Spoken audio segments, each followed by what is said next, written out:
네, 코로나19 재확산으로 정치권에서는 3차 재난지원금 논의가 고개를 들었습니다. 국민의힘이 내년 예산안에 재난지원금 지급 예산을 반영하자고 주장하는 가운데 민주당은 난색을 표하고 있는데요. 국회에 나가 있는 취재기자 연결해서 자세한 내용 알아보겠습니다. 박초롱 기자. 네, 국회는 현재 556조 원 규모의 내년 예산안을 심사 중입니다. 어제까지는 어떤 예산을 깎을지 1차 감액 심사를 진행했고 오늘부터는 증액 심사에 돌입했습니다.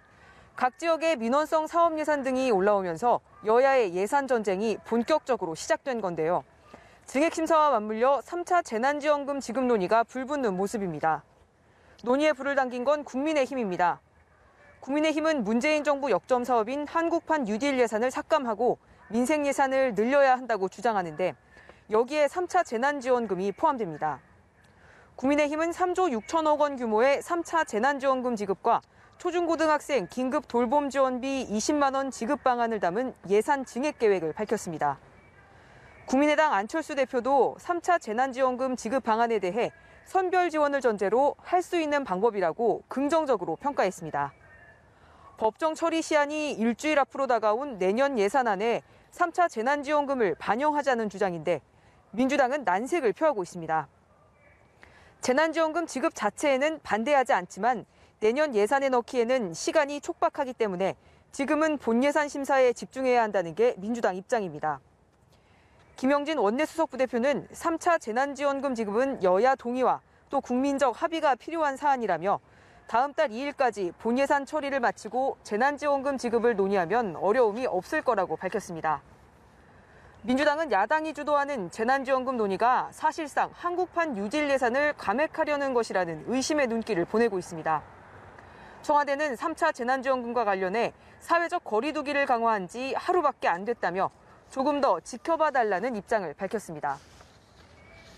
네, 공수처를 둘러싸고 대립하던 여야가 공수처장 후보 추천을 위한 위원회를 재가동하기로 하면서 일단은 한숨을 돌리게 됐는데요. 내일 회의를 재개한다고요?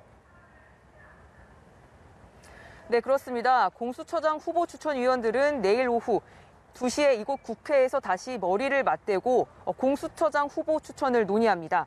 근데 문제는 여야의 입장 차가 여전하다는 점입니다. 국민의힘은 공수처장 후보를 원점에서 재추천해야 한다고 주장합니다. 민주당은 기존 후보 10명 안에서 공수처장 최종 후보를 내야 한다는 입장입니다. 새로운 후보를 놓고 논의하는 건 중립기관으로 인정받는 대한변협과 법원행정처에서 추천한 후보까지 부정하는 주장이란 겁니다. 여야 지도부의 발언 직접 들어보시겠습니다. 우리는 우리대로 공수처법 개선의 절차를 진행해야겠습니다. 어떤 경우에도 공수처가 연내 활동을 시작해야 하기 때문입니다. 공수처 출범을 방해하려는 어떠한 시도도 우리는 용납하지 않을 것입니다. 인내심을 갖고 합의 추천을 위해서 노력을 해야 할 것입니다.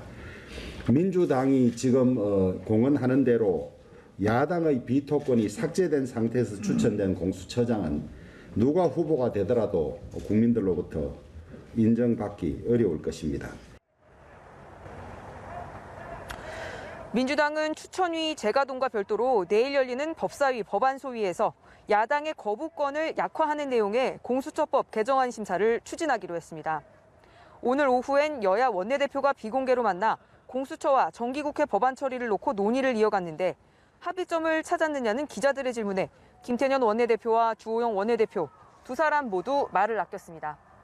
지금까지 국회에서 전해드렸습니다.